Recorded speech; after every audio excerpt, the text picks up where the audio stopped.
muted. Hello, hello, hello. How is everyone? How are you? As soon as someone says, my mic sounds nice, I'm going to start. So I hope everybody is well. I want to say hello to Ceci, Janetta. Let's see. Are they saying my mic is good? Absolutely. Thank you so much. Lucky, I see you. I see you, Vina, Jennifer, Melissa A, K for Kitchen, Health Messages. I see you. And there are probably more of you. So if you want me to shout you out, go ahead, go ahead and say hello in the chat. And if I miss somebody, don't worry. I'm going back up to see if I may have missed anyone. But nonetheless, let me go ahead and say hello to my team, Mr. Sandeep, who's here in the back with me. Anytime you want to take yourself off mute, you can, Mr. Sandeep. Maybe you should so you can show them that it works now. Team, we can come. Well, I don't know if it's always been like this, but if you want to, Mr. Sandeep, feel free. Also, Miss Haley, hello, hello. Miss Mills, welcome, welcome, welcome, and welcome to our interns, Miss Beth. Star Wars girl. I'm not sure if Case is coming in, but if I missed anyone, somebody shoot me a message in the chat. Okay, we got a lot of stuff to do. We do, so let's get started. Welcome to week 14. And you know what? You all have stuck it out.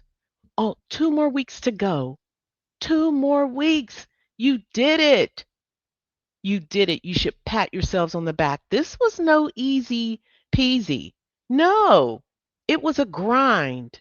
And I'm proud of you. We all are. Oh, Vina D. Vina D is an intern, so I stand to be corrected, who's newly certified, who's in our CCS course. Shout out to you, Miss Vina. I do apologize. All right, so I just want to remind you that the purpose of these classes are not to instruct. So if this is your first time here, you might be a little disappointed because you think I need to walk you step by step. No, this is advanced. You should have watched the lectures, attended group study. You can go to group study with Mr. Sandeep on Friday, and that's study group, and he walks through those advanced scenarios. And if you need more, let me know. Let me know in the survey. Say, hey, I need more of a bridge. And tell me specifically what you need. Trust me, this is the time to tell me because we're building. Can't wait, can't wait. Yeah, okay, Case, I see you. All right, so purpose is not to instruct, but to hold you accountable and to be more accessible to answer your questions. Also, we want to review what you should already know so you can kind of guide yourself and pace yourself. We want to give you tips on how to navigate your course. And of course, we want to point out key guidelines. You know what? That's what I do. I love those guidelines. Laterre, I know I'm not saying your name right. Please spell it out phonetically for me. Okay, here's some announcements. The same as every week. Make sure you attend group study with Mr. Sandeep on Fridays. This is CPT. That's where he'll be talking about guidelines and how to solve those questions. On Monday, there is it's not group study. No, it's not group study. It's called guideline mastery. So please forgive me. It's called we have special classes for our private students and we call that group study. So please forgive me. Also on Monday night we have ICD 10 CM guideline mastery with Miss Haley. Yes, go. It's amazing. Both classes are and you are saying it when you're filling out that survey. So trust your peers. Okay, also in Discord, we've got I'm Tap with Ms. Meals and her team, and definitely take advantage of it. Okay.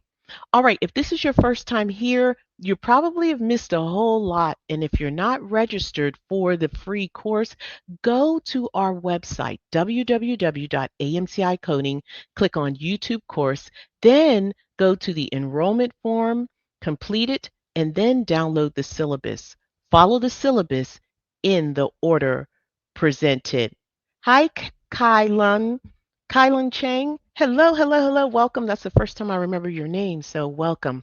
All right, so when you get that syllabus, and a lot of you already have the syllabus, make sure you stay on the syllabus. This is week 14. Click it. because it's going to enable you to attend class. So you'll click on that. You'll be able to RSVP for class. You'll click on this notify me button here. And while you're there, give us a little like up. Yeah, like us up. Let your peers know that these classes are good. And also, click on the button so that you're notified when we do upload new stuff. So, definitely don't gatekeep. Don't gatekeep AMCI. The more people that know, the more we can offer. The more people that know about AMCI, the more we can offer. All right, back to the syllabus. On your syllabus, you'll see textbooks. For today's class, you pretty much just need your CPT manual for today's class. And some of you may want to use your MCG as well, but all of your textbooks can be found under the textbook section.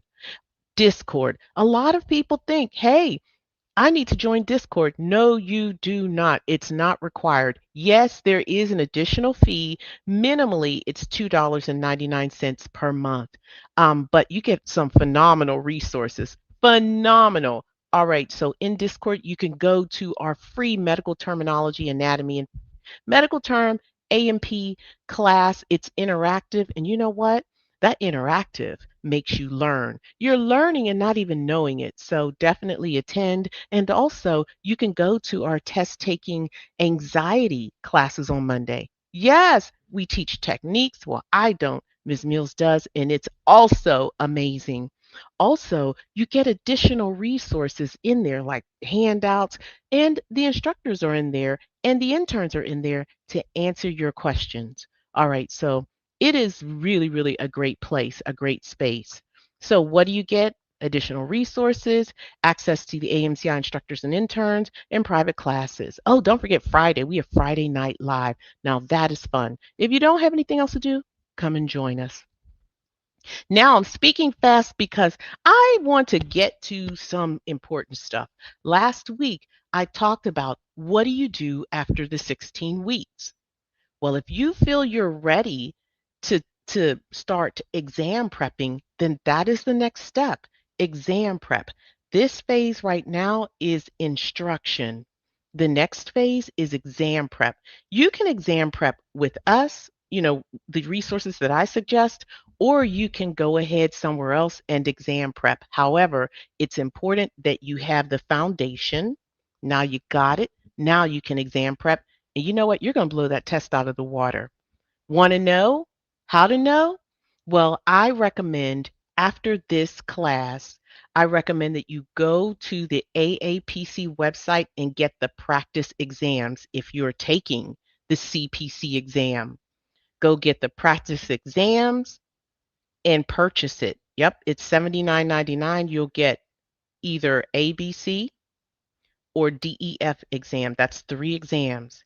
And if you pass those, and you will, if you've taken this class and you understand what we're talking about, you're going to blow it out with flying colors. And also, you have to tell me. You got to come back and say, yes, you're right, Mrs. J. Yes, it's easier than what you've been doing here, as far as I'm concerned, because we're really grilling those, drilling those guidelines down. And remember, coders, this is not a test to trick you. No, they want to know if you know the guidelines. And if you don't know the guidelines, you're going to say it's tricky. And anybody that says a test is tricky, they don't know guidelines. Guidelines are straightforward. Hi, Brenda. Brenda said, I'm here. That's what I'm talking about. All right. So this on your syllabus, there is the link that shows you how to get it.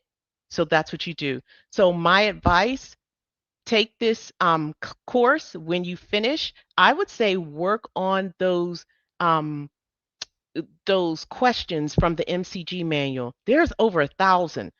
Do those questions and then take this test. You're ready. Do the questions in the MCG manual, then take these exams. Then you're ready. Go. All right? Hi, Vivian. Welcome, welcome. All right, so just want to let you know that there is an evaluation and management calendar on the AAPC website, that link is also on your syllabus. So when you get to evaluation and management, you're probably studying it. For those of you that are moving ahead, use the calculator, because the calculator is available for the exam. You don't have to figure it out manually like we teach you. No, not anymore. So you can use a calculator on the exam to figure out the medical decision making, or the MDM. So if anyone knows what I'm talking about, type in the chat. Vina D, if you have anything to offer, you've just taken that exam, go ahead, let us know. Okay, so when you complete this course and you want to take the CCSP, what do? Okay, my advice, get this book, Certified Coding Specialist, and then you're ready. I would say use the practice exams in the MCG, then get this book. That's enough. That's what I believe. However, if you feel you need more explanation, because you might, I would go to the website, AMCI website, www.amcicoding, and click on a la carte courses. Because when you take the CCSP, they have 5 domains that they're testing you on. The first 2 domains is ICD-10, CM, and CPT, but then they have some other subjects. Now, you don't have to master them, you have to be familiar. So, if you need instruction, I would suggest taking our CCSP course. That's what I suggest, and it's $59.99 per month. I would just set aside 1 month. If you need 2, that's it, and there you go. But you do need this book. This book is going to kind of guide you, so you probably have to wind up spending about $100 more. Now, what's the advantage of taking the CCSP over the CPC? Well, if your end game is like you're working in the industry, you want to be a CCS, this is the best path, the CCSP, undoubtedly, because those 5 domains that you will be learning, some of them are on the CCS. So it's a natural. Of course it should be, because they're both a HEMA, right? Okay, so let's say you want to take the CCS. I do not recommend bypassing taking the CPC or the CCSP. I really think you should take the CCSP, because you know what? At least you'll have certification, right? You'll have that certification. And if you don't want to, because you say, hey, I'm just going to go for it, make sure you master ICD-10-CM, CPT, because CCS is a continuation of that, and even tests for those skills, but it is a continuation. They have 5 domains that you need to study, and those 5 domains are a continuation, a continuated conversation. Did I say that wrong? Okay, maybe.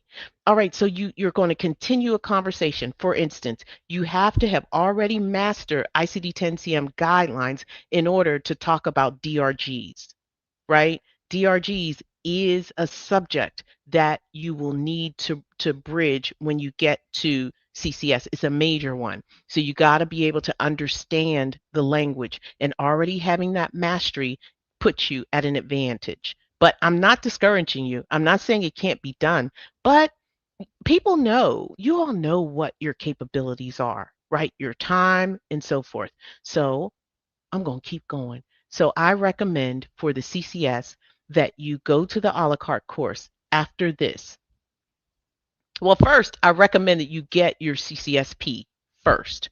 Then I say go to the a la carte course and sign up for the AMCI CCS course. That's what I recommend. Nothing else. I don't. All right. That's the only thing I could tell you. Now, for those of you have any other suggestions, I know there's some other courses out there, but those other courses also require that you have some advanced understanding of ICD-10, CM, and CPT. All right. All right. Somebody said they're in the I2MC. Well, welcome, welcome, welcome. This is the YouTube course, and this is more advanced. So definitely come in when you finished your I2MC. Definitely come back through. Definitely. All of these lectures will be available, and you can watch the entire series on the playlist. All right. So now let's get into the stuff. What time is it? Man, we're 17 minutes. I'm going to tell you we're going to go over just a little bit, but if you can stay, please do. All right. So from the syllabus, you should have completed all 14. And just to let you know, the subjects on your syllabus are nervous system and anesthesia coding. And also some endocrine. Now we're going to take it, just go a little bit advanced. We're only going to talk about anesthesia, and then I'm going to also talk to you about radiology. We're a little off, but these are very important topics, and I really think I need to address them. Okay. So I think you can kind of go on your own with nervous and endocrine. We usually don't even talk about. But just to let you know, we do have some playbacks. Any playback you'll see on your syllabus is in green, including the syllabus. I mean, the playback for this class is in green, and we've placed it right where you should have it so you don't have to kind of fumble and figure out, should I be doing this or that? Always, always follow your syllabus. Now you're going to click on that green link, and when you do, you'll see your playbacks. It's the same color as our, um, the main slide for this course, and you know that's what it is. Now we recommend that you watch these in order, and your syllabus is your primary guide. It will tell you what you should do in the order presented. Speaking of, for those of you that need more structure, they don't just want to use a syllabus, you just need a little more structure. They have enrolled in the gold course. Now, the gold online course puts everything you need in the order that you should take it. Okay? And just so you know, this is not the AMCI MCDC course. It's not even the same learning management system, but it is organized, and we also give you additional practice questions. So, in addition to the practice questions you have in the Discord, you also have quizzes. Yeah, because we can. You have a learning management system. Why wouldn't we put those quizzes in there for you? All right. All right. So if you have questions, go ahead, type them in the chat. Okay. I'm reading. Okay. All right. So let's go ahead and review. What do you already know? What should you already know? Well, you should be familiar with general CPT guidelines on the green pages. All right. You should be familiar with those general anesthesia CPT guidelines. And after today, when you get to radiology, you should be familiar with general radiology CPT guidelines. You see, I did not say you had to know it. Just be familiar. And just be familiar where you can put your hand on those guidelines. Also, this is a reminder to chun. Okay? Yeah. And if you can, go ahead and chun as you go, but if you want to do it after, there's advantages to that too. I think it's a great review. Outstanding. So our technique for chun is circle, highlight, underline, and notate. Don't forget we have a chun Facebook group. Definitely go in there, see what you can find in the albums. Each of the body systems in CPT are there, and you can see what your peers have done. And China is subjective. As long as you know the technique, tailor it to yourself. There are no restrictions. Like you don't, you know, um, AHIMA used to back in the day, not AHIMA, the testing center for AHIMA said, hey, you can't use black ink, but now that's no longer. So there's no restrictions. So if you hear us saying no black ink, that's old. All right, it's old. So, all right, now it's time to test your knowledge. Definitely go in the chat. Yeah, Chun is life. Chun is life. All right, so let's go ahead and test your knowledge, and let's see what you know about anesthesia and radiology. If you don't know anything, it's okay, but do your best. I want to know what you know, right? All we can do is our best. All right, question number one. True or false? Anesthesia start time begins when the anesthesiologist starts preparing the patient in the operating room and ends when the patient is safely placed under post-operative supervision. True or false? What say you?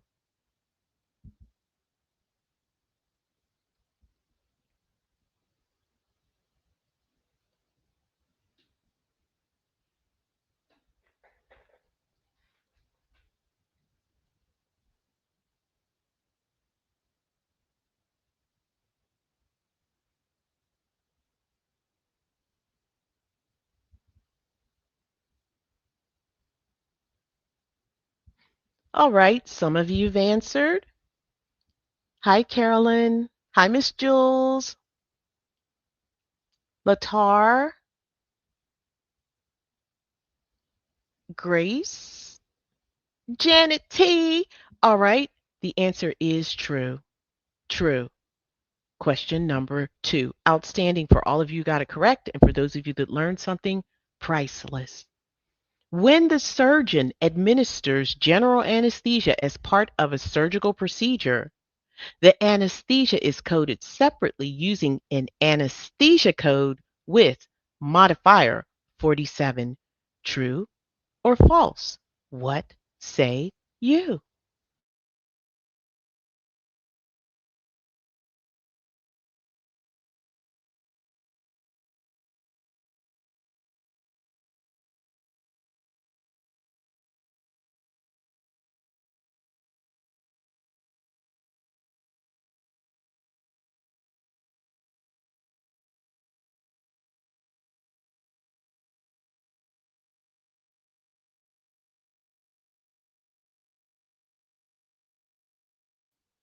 Okay, this was tricky. Hey, welcome, welcome. I saw Meditate Crochet, a name similar to that. I think you have a awesome name. I love it. Okay, so this was tricky, but the answer is false because while surgeons use modifier 47, it is only used on surgery codes, not anesthesia codes. All right. So somebody type in the chat and tell me why. All right. True or false, number three, and very good. I hope everyone learned something, and if those of you that got it correct, outstanding. All right, true or false, number three. When anesthesia is provided for multiple surgical procedures during the same operative session, the anesthesia provider reports a separate anesthesia code for each procedure. True or false? What say you?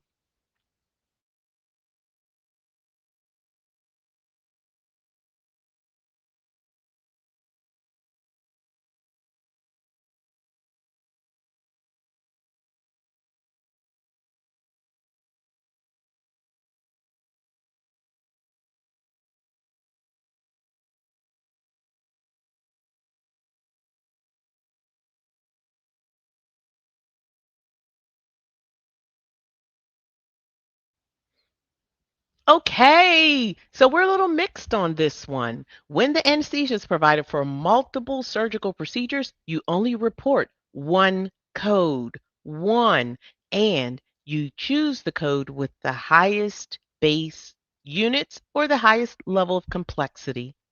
Great job, everyone. Hopefully, you learned something. If you got it correct, outstanding. And if you had an aha moment, that's priceless. All right, true or false number four. When both the professional, now we're moving on to radiology. And if you haven't studied, just go ahead and take a guess. No judgment zone here. When both the professional and technical components of a radiology service are performed by the same provider, the global radiology code is reported without any modifiers. True or false? What say you?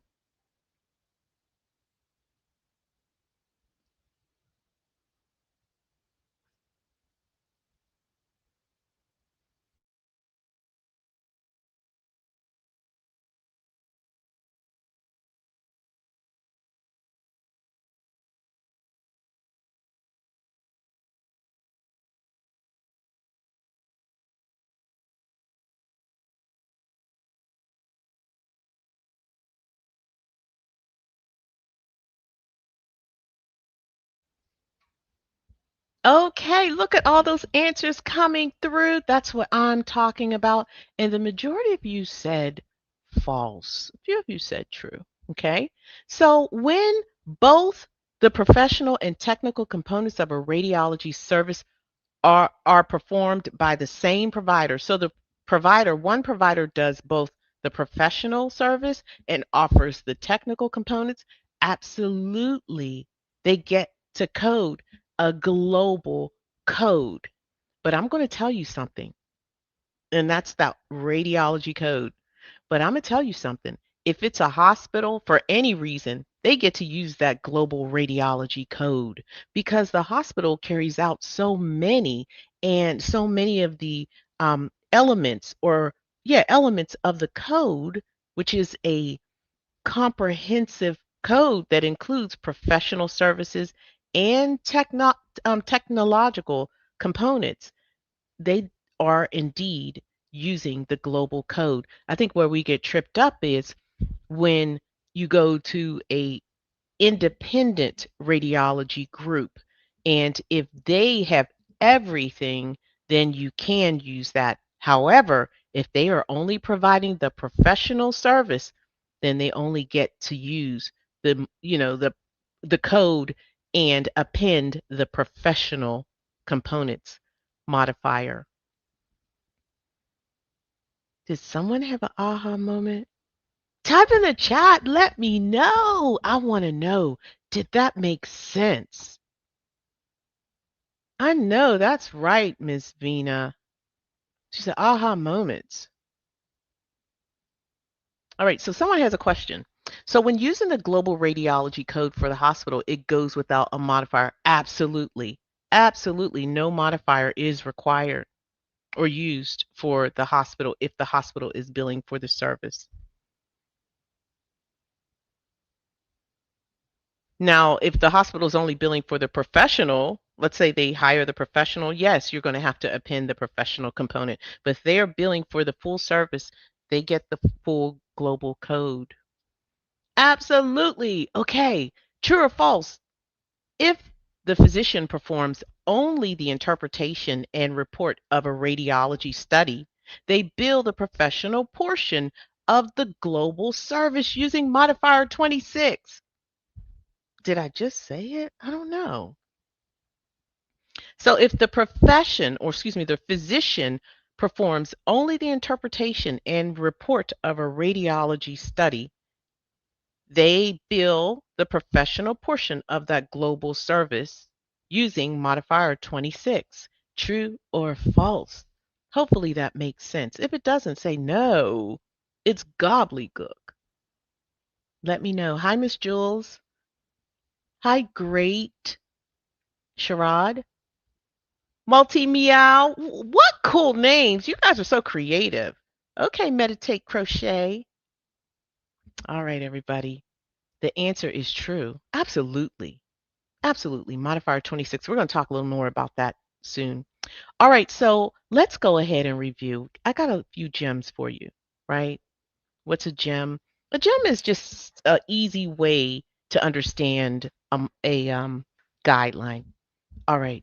So when you are coding for anesthesia, and anytime you use anesthesia codes, the anesthesiologist, those codes are only for the anesthesiologist and their team. So, registered nurse, anesthetist, and so forth. That's what those anesthesia codes are for. That's why surgeons don't use anesthesia codes. They use surgery codes, and they'll append modifier 47 on that surgery code if they've administered general anesthesia or an anesthesia block. All right. So in order to use these anesthesia codes, the anesthesiologist must provide general anesthesia or an anesthesia block. For a physician, if when a physician administers general anesthesia or block, they use a surgery code with modifier 47. I'm going to let that marinate. So, what is general anesthesia? Well, it's just a medically induced state of controlled unconsciousness. So, they're going to put you out, right? So, that's probably the highest level of anesthesiologist G that you could receive, general, and you use anesthesia codes. Now, when I speak of a block, this is when doctors, and another name for a block is regional anesthesia. So when it's regional, the anesthetic medication is injected near a nerve or a group of nerves, right? That's a block. And blocks can also use anesthesia codes in CPT. Now, let's get to the good stuff. We're going to go to the table of contents. Always make sure that you just become familiar with how it's laid out, you know? And just like surgery, the asterisks, these represent, you know, a guideline nuance. So pay attention to it, okay? And the guidelines are here. So essentially, this area tells you what's bundled in anesthesia codes. This section talks about moderate conscious sedation. If it's moderate conscious sedation, it's not general and it's not a block, so it's not coded here. Also, what time reporting is in anesthesia services, supplied materials, separate or multiple procedures, unlisted procedures or services, how to regard them. Definitely read it, make yourself familiar. Now, in this section, we talk about the special reports, the anesthesia modifiers. Okay, you know what? The guideline says that anesthesia time starts when the anesthesiologist begins to prepare the patient with anesthesia and ends when the anesthesiologist is no longer in care. That's a major guideline that you must be familiar with. This is a replica of my anesthesia page, and my modifiers are here. Physical status modifiers, very, very important. Let's go back. And these are your qualifying circumstance modifiers. Now, there is a video that tells you how to chun this section and the importance of it. Definitely, definitely, definitely do it. And this is, you know, a replica of my chun. It reviews the calculation of anesthesia time, calculation of anesthesia payments, these anesthesia HCPCS level 2 modifiers, these anesthesia related modifiers, and these go on, you know, surgery codes, and what is not coded from the anesthesia section. What is not coded, if it's not general or it's not a block or regional, then it's not coded from the anesthesia section.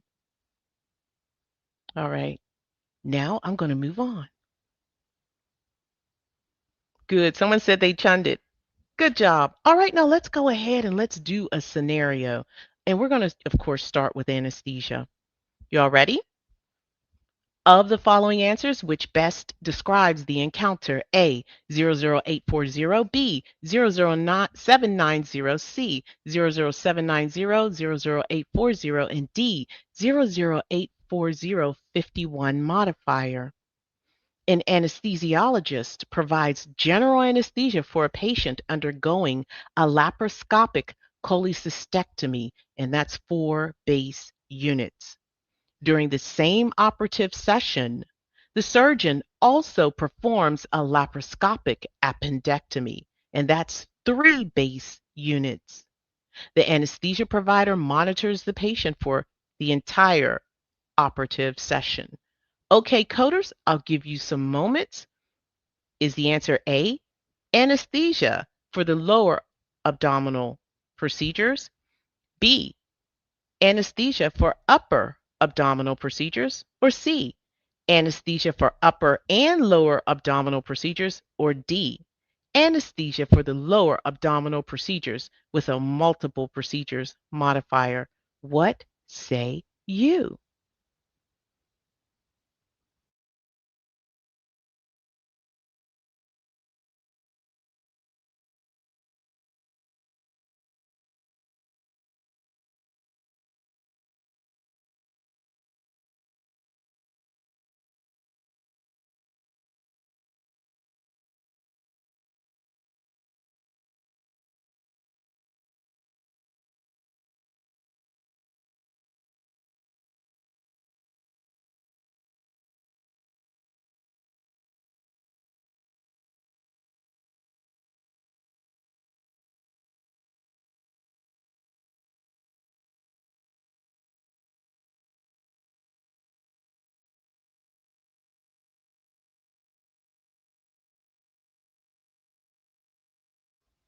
I like that, Miss Beth. Miss Beth says, put your best answer in the chat. And I promise you that we will not judge you. We've all been in your space.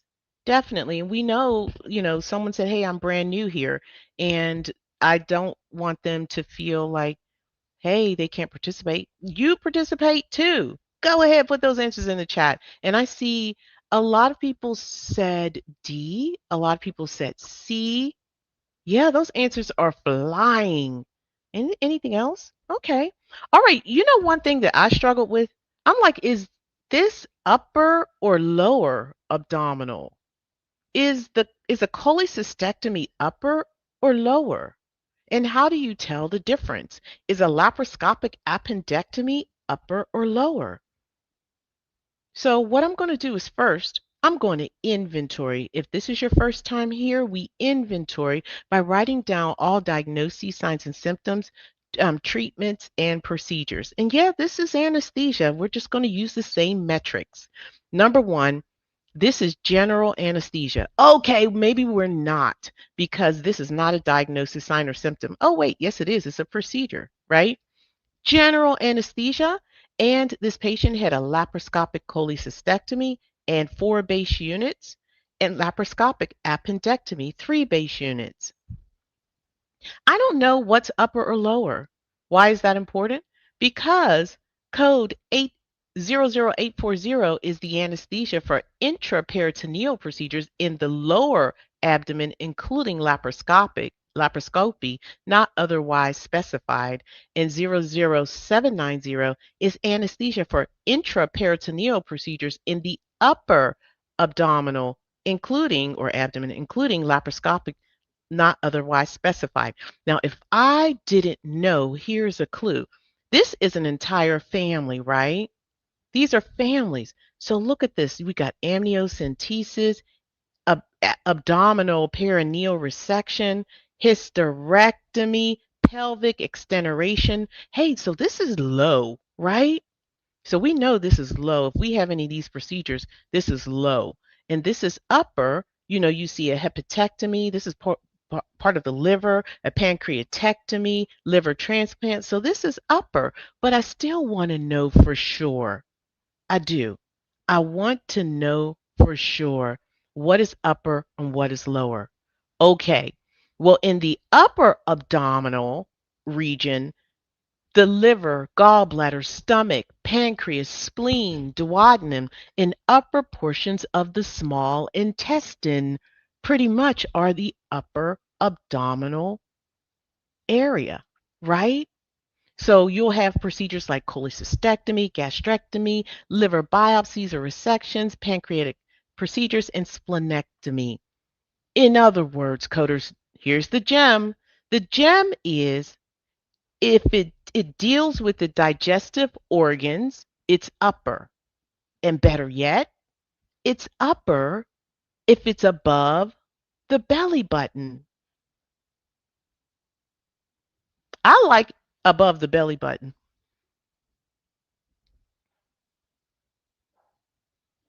I'm going to let that marinate. Okay? Now, major organs in the lower abdominal region, the small intestine, such as the ileum, the appendix.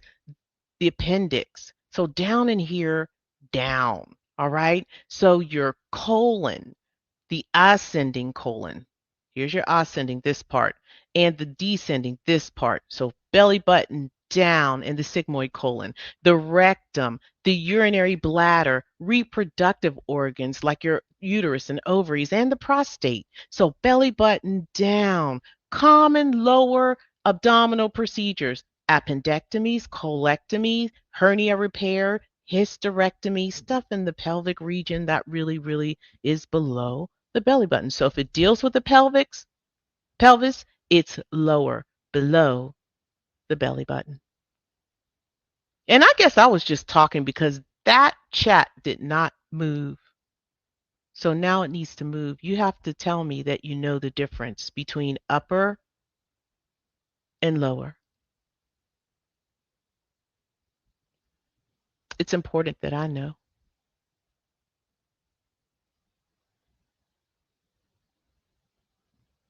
Come on, chat. Let me know. Let me know that you know the difference. I know I'm speaking faster than usual, but it's important that I know. Vina said, now we know. Vina, you already knew. Vina was at the last session. All right. Good, everyone. Thank you. Thank you for letting me know. Thank you, Jessica. Thank you, Miss Jules. Okay, now we're back to our scenario. So we know that it's upper and lower. We know the difference, right? So which answer is correct? We had two procedures take place. We did. So I'm just going to go to the AMCI MCG manual, or you can go to the beginning of where the guidelines live, and they talk about when you have multiple procedures. When you have multiple procedures, only code for one anesthesia code is appropriate, and code only the most complex, right? So the most complex will be the one with the most base units or the most complex.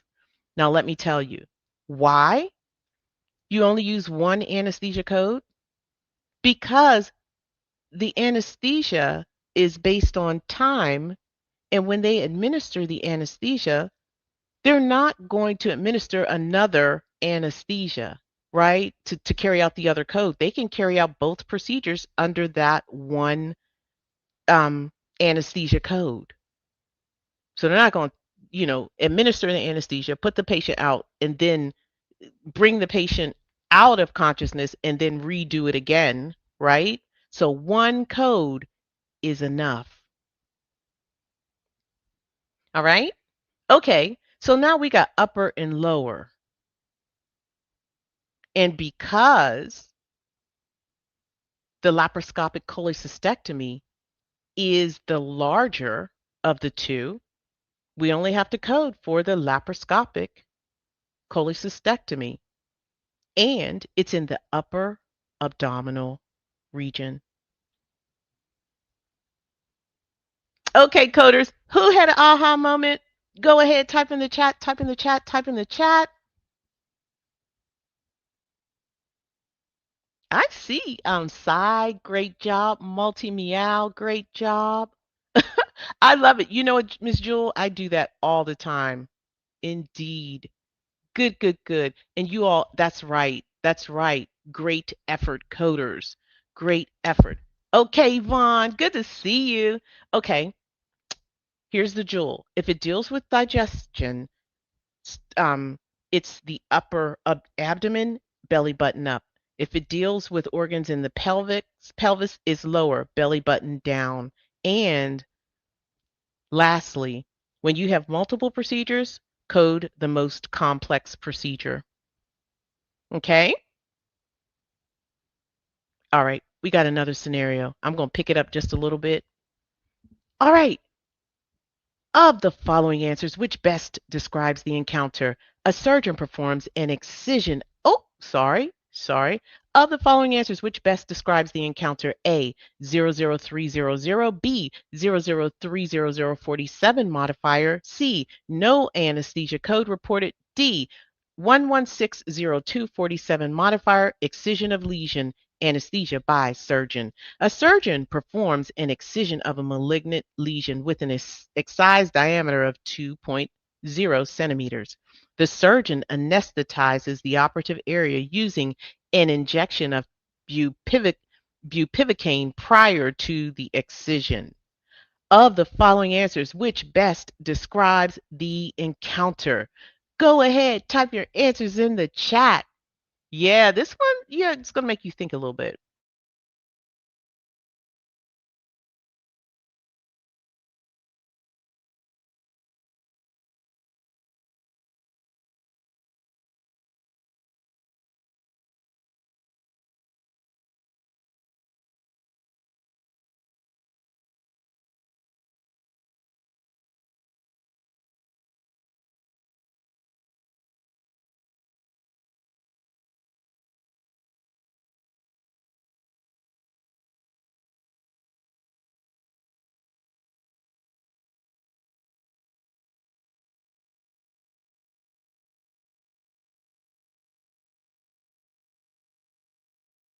Okay, coders, I'm going to give some hints. Number one, when do you use an anesthesia code? When? There are only two types of anesthesia that qualifies us to use an anesthesia code. It has to be general and regional. So you got to say to yourself, did general or regional take place? Right, right. I see you all. Right, general and regional did not take place. And that same rationale is used for the surgeon as well. If a surgeon administers anesthesia, when we apply the anesthesia modifier 47 to the surgery code, that means that surgeon administered general or regional anesthesia. All right, just thought I would say that. Now let's go ahead and solve. We have an excision of a malignant lesion 2.0 centimeters. Bupivacaine injection. Surgeon administered the anesthesia. That is a topical anesthetic. Bupivacaine, I'm going to say it's topical. Not that topical, but it's an injection. It's not a regional. So, let's go ahead and look up our codes. Well, we know that we cannot use surge anesthesia codes for local injections. We can't, and it says it right here. It is these codes include but not are limited to general and regional supplementation of local anesthesia or other supportive services in order to afford the patient. In other words, you got to have general or regional to use the anesthesia codes. So we're going to get rid of A, that's an anesthesia code. We're going to get rid of B, it's also an anesthesia code. And also, we know that in order to use this modified 47, that's general anesthesia administered by a surgeon. No general anesthesia took place, therefore, no anesthesia code should be reported. Coders, talk to me. I see ya. I see you. Great job. Everyone just answering. Great job. Oh, look at that. Someone gave me a very high compliment. Thank you. Baduco. I probably said it wrong. Baduco. All right. Anesthesia codes are for the administration of general or block anesthesia by the anesthesiology department and team. There you go. And modifier 47 is used when the surgeon administers general anesthesia or a regional block. Okay, let's go.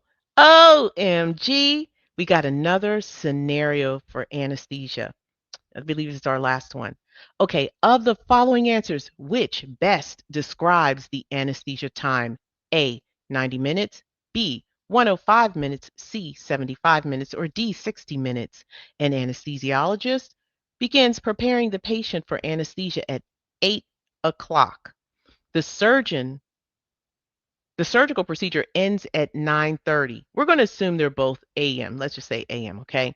And the anesthesiologist transfers the patient to postoperative supervision at 9:45. Okay, coders, what is the answer? What is the anesthesia time?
Okay, I love these answers too.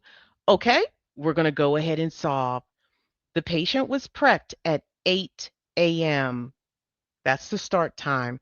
The procedure ended at 9:30 and I don't know what happened. Okay, we're going to give it a moment. All right. Does everyone see nothing? I know I don't see anything on the screen.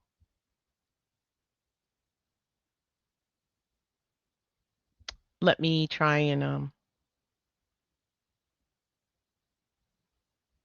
hmm,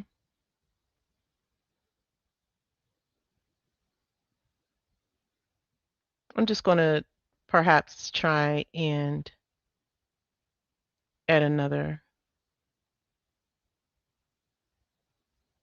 Hmm.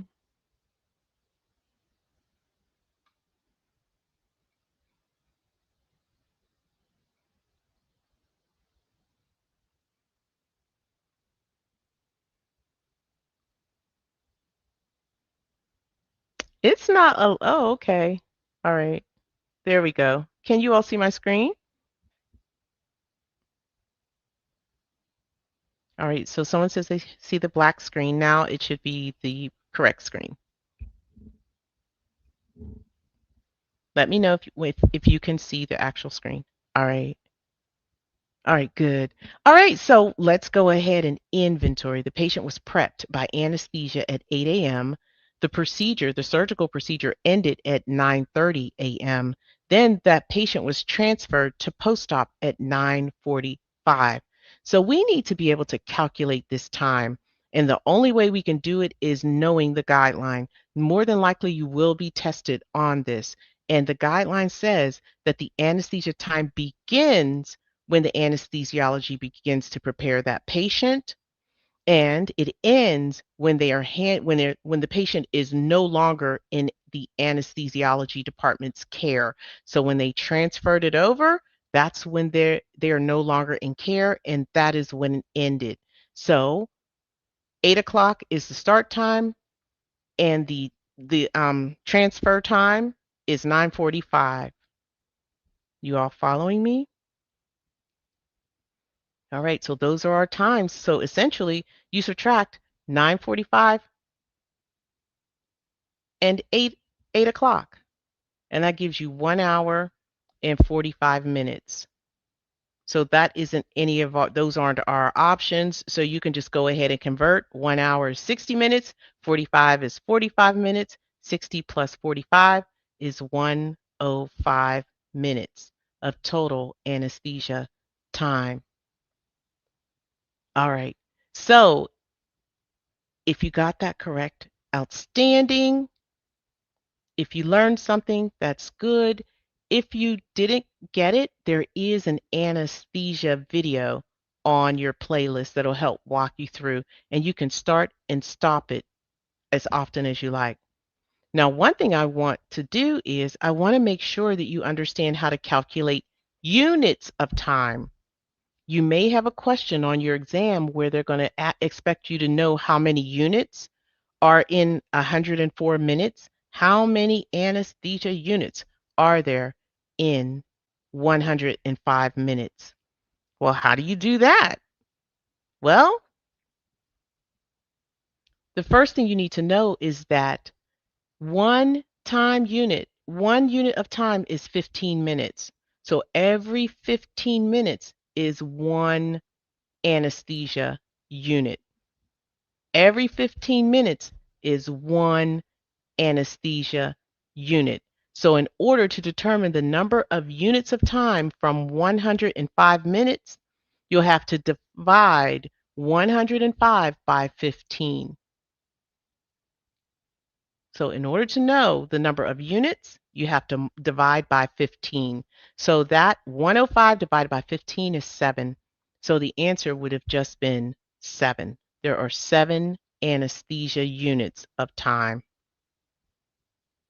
And if you want to, this is what I would do so I don't have to think. I would say 15 minutes is 1 unit, 13 is 2, 6. I would just write it out like that somewhere. I just would. All right, so hopefully you all got that. Now I'm moving on to radiology, and we are at 1 o'clock. If you have to go, I understand, but if you can stay, I appreciate it. Please, team, if you can put the survey in the chat, and I need you.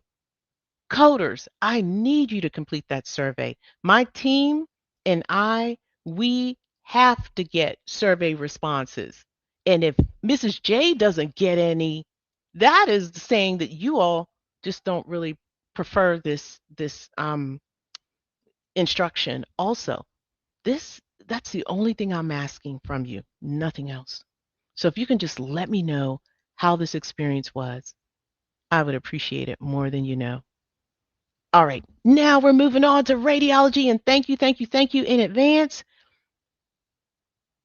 All right, so just like any other section, always make friends with your table of contents. And yes, those asterisks indicate that there are nuances.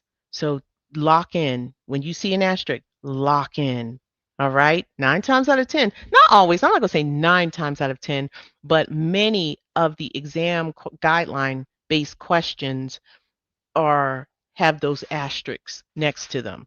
Not all, but when we're talking about the ones we're talking about, a lot of them have those asterisks. Okay, so just pay attention and you're good. And if because I'm highlighting it, you can see that, yeah, there are some things that we address. This pelvis, this radiation oncology, radiation treatment delivery. Yes, definitely. So there you go. Also, the anatomy in the table of contents is really good, and the endocrine system is here in radiology. So if you were looking for it, this is where it is. Now, just like the others, the radiology section have their general radiology guidelines. Really, really important that you follow them. We do address them in our lectures. So know what separate procedures are, unlisted, special reports, supervision and interpretation imaging guidance. I think we really did a good job explaining it. So definitely let me know. Administration of contrast materials, written reports, the foreign body versus implant definition. Yeah, I think we did it. So definitely go back and watch if you haven't gotten there. Now, most of you haven't seen this, so let's go. All right, so it's important that you know and understand these modifiers 26 and TC. Modifier 26, that is your professional component. And this is where the professional gets to bill for reading and interpreting that report. A patient comes in, gets an x-ray, that professional is going to read it and interpret it. That's it. The hospital gets the rest. Okay? Now, the technical component, this is the provider of the equipment, overhead, supplies, rooms and gowns, etc. Now, the hospital typically is the technical component, but if there's let's say that the equipment breaks down and they have to outsource to a provider, there you go. That technical component modifier is how they would bill. So that provider that outsourced their equipment would use that code, that radiology or x-ray code, and they would append the TC modifier.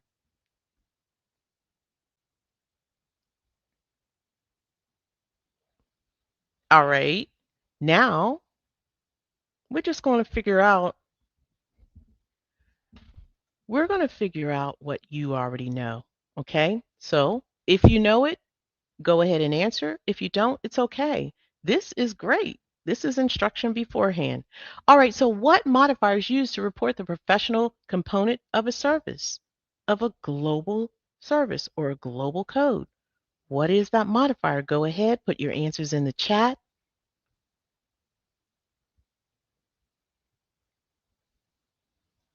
Okay. I see those answers starting to come through. Let's go. Good job, everyone. Just try. Just try. You know what? I have the utmost respect for trying, and I will never, ever, ever think anything other than respect.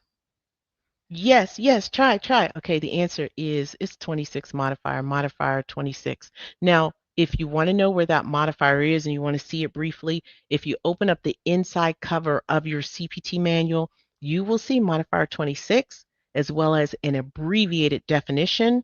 And of course, you can go to Appendix B of your CPT manual and you can get the extended version of that definition. Good job, everyone. And it looks like this. Okay. Now, what modifiers used to report the technical component of a service? Go ahead, type your answers in the chat.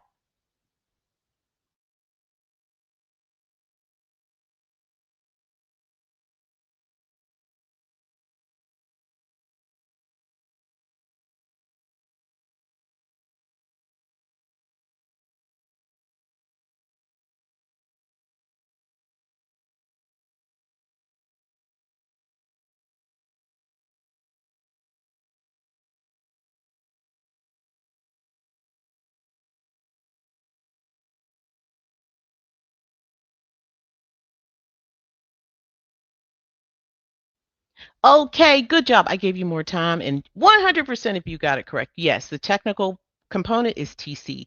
And this modifier is not, it is in the front cover of your CPT manual, but it is the extended definition is not there because it is a HCPCS level 2 modifier. How did you know? How did you know? Because HCPCS level 2 modifiers have letters, at least one letter. CPT are all numerical. Just thought I would tell you that. All right, so here's another conversation on this modifier 26 and TC. All right, so let's talk about a global code. I kept saying global code. A global code is a radiology code. That radiology code has multiple elements inside of it. So it covers multiple things. It covers the radiologist. If the radiologist is employed by the hospital, it covers it. If the equipment that's being used generally, it covers it. It covers the supplies. It all other technicians because sometimes the person administering the radiology or the imaging, that technician, they're employed by the hospital. So this code includes all of that.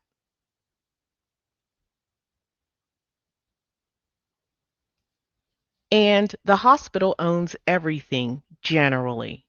generally.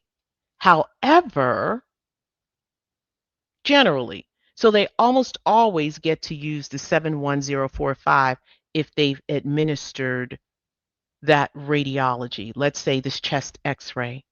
Almost always. Even if the radiologist is employed elsewhere, they still get to use that global code.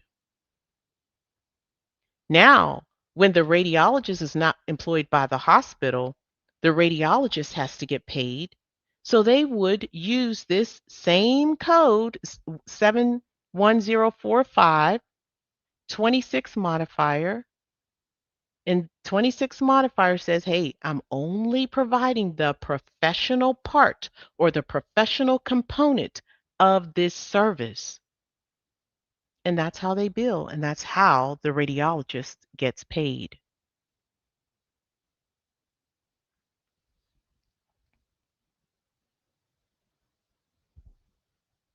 Now, the technical component, I already explained it.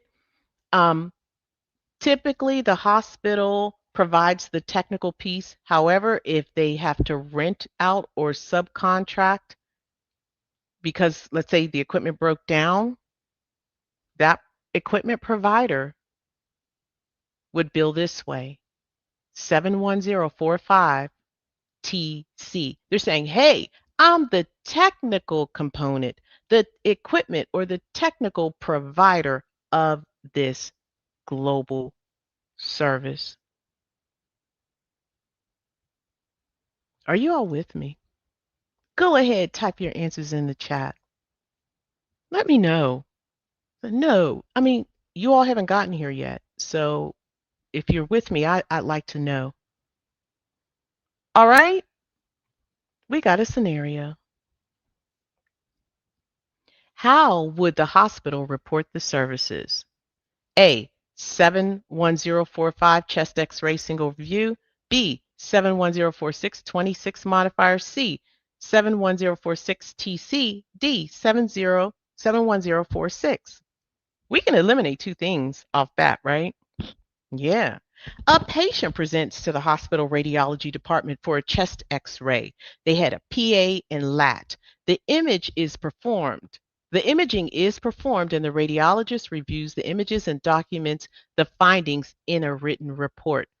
Okay, but they want to know how the hospital will report their services. Go ahead, type your answers in the chat. Hey, good job, you guys. Don't be afraid to answer. Answer.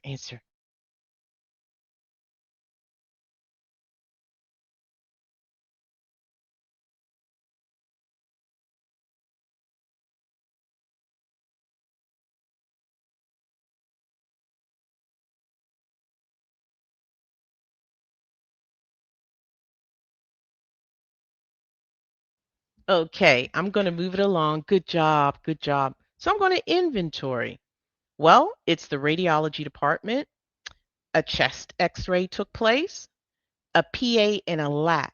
So if you study, when you study, you're going to learn that PA is in LAT is the projection of the beam. So PA is posterior to anterior and LAT is lateral. So that means there were two views.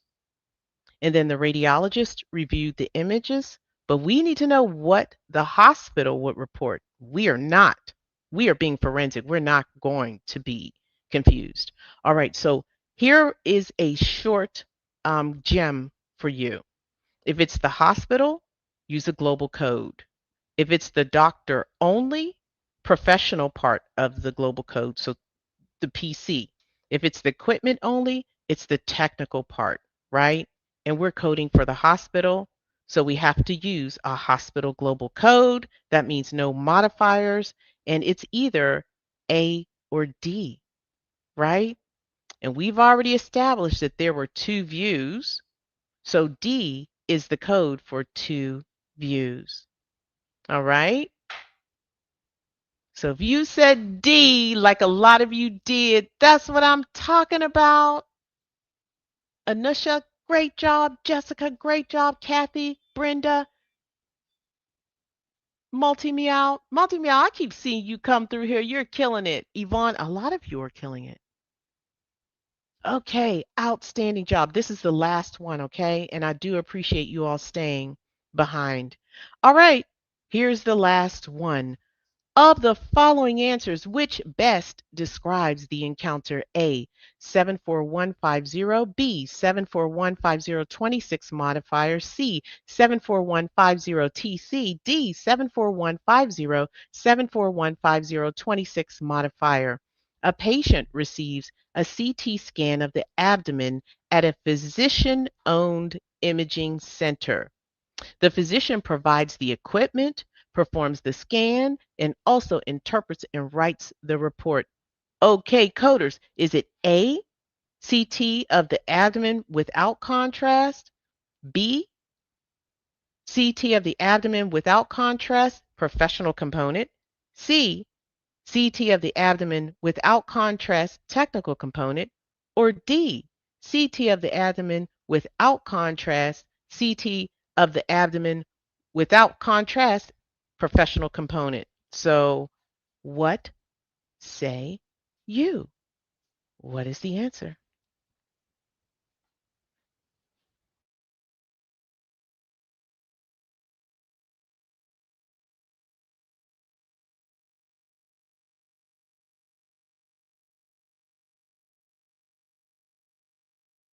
That's right, Ms. Mills. They got it. You all got it. And Star Wars Girl said, you got to be forensic. That is correct. You know what, coders? How do we know when we can use a global code? Well, let's figure it out. Let's go ahead and inventory. This patient had a CT scan. This is a physician owned imaging center. That physician provided the equipment. That physician provided the technician. That physician interpreted. So, in other words, all of the services were provided by the physician. Now, here's a gem. If any facility or person owns the equipment and provides the service, they can bill the global code. So we're going to eliminate B, C, and D is a duplication of services. So we wouldn't bill the global and the technical, right? No, that is redundant. Okay. So the answer is D. A, excuse me. I meant to say I had to eliminate D, but the answer is A. I'm gonna let that marinate. Remember, if the anesthesiologist is employed by the hospital, the anesthesiologist can't bill a professional component because they are covered under the global code.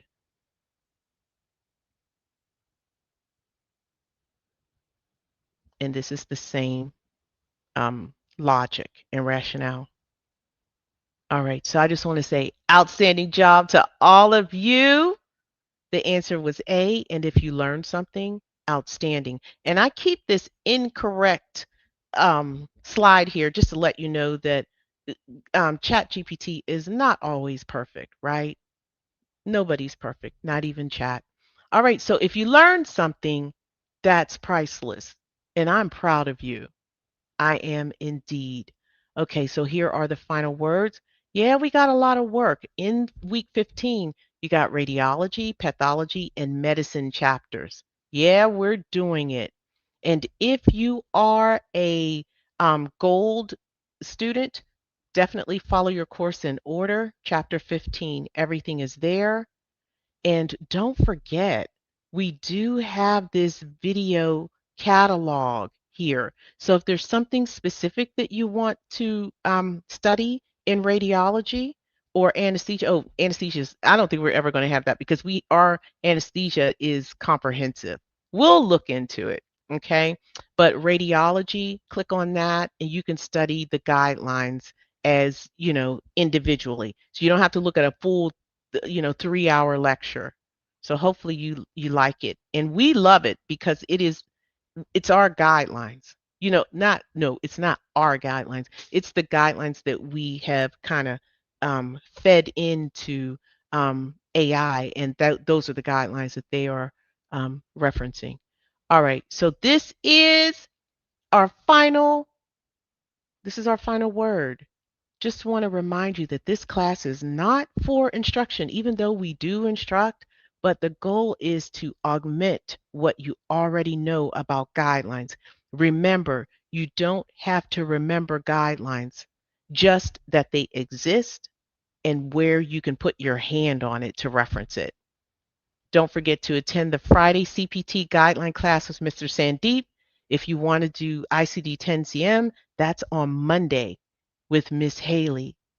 All right. Use Quizlet to study guidelines. Never, ever use an encoder before you test. It will thwart or stop your independent coding proficiency. Not using it will make you stronger and stronger and stronger. Now, after you've passed your medical coding certification, use that encoder. But until then, we have to be the machine. Let's train our machine. All right. Never use blind process of elimination. If anyone teaches you that, then that means they are setting you up for ugh, not getting the best possible score. You cannot get a high score using blind process of elimination. Statistically, you cannot. And also, blind process of elimination is not applicable in the real world or when you're taking those medical coding pre-hire exams. Also, 2026 guidelines will always take precedence, always. So if you see an old lecture from AMCI, make sure you apply the 2026 manuals and guidelines. And remember, if you've purchased the AAPC Practicode, we recommend that you take it after you've taken your medical coding exams. It could be a distraction. A lot of people are saying that unless they kind of change it. And as soon as they do, we'll let you know. But we want you to take Practicode, but after you pass your medical coding exams. All right. So thank you so much. I have kept you here 20 minutes over, but I needed you to hear this. So if you will, please complete the survey. Please. And I'm thanking you in advance. Team, if you can put that survey in the chat, I appreciate it. Can you put it in there once more so they get it? And we're going to see you next week. Thank you, Mr. Sandeep, Miss Mills, Miss Haley. Thank you. Thank you, Star Wars Girl. Thank you, Vina D. Thank you, Case. She's here. Okay, I hope I got oh, Miss Beth, Miss Beth, Miss Beth. Thank you, thank you, thank you. We had a really great session. I feel really good. If you didn't get anything correct, it is okay. I promise you the next time you will. Indeed, you will. All right, somebody said don't forget about Friday Night Live. Please and thank you. All right, so long, everyone, in an amazing, amazing class. 4,000 exam passers and free classes at AMCI. Learn to code straight from home or on the road at AMCI. We're on the East Coast, the West Coast. We're on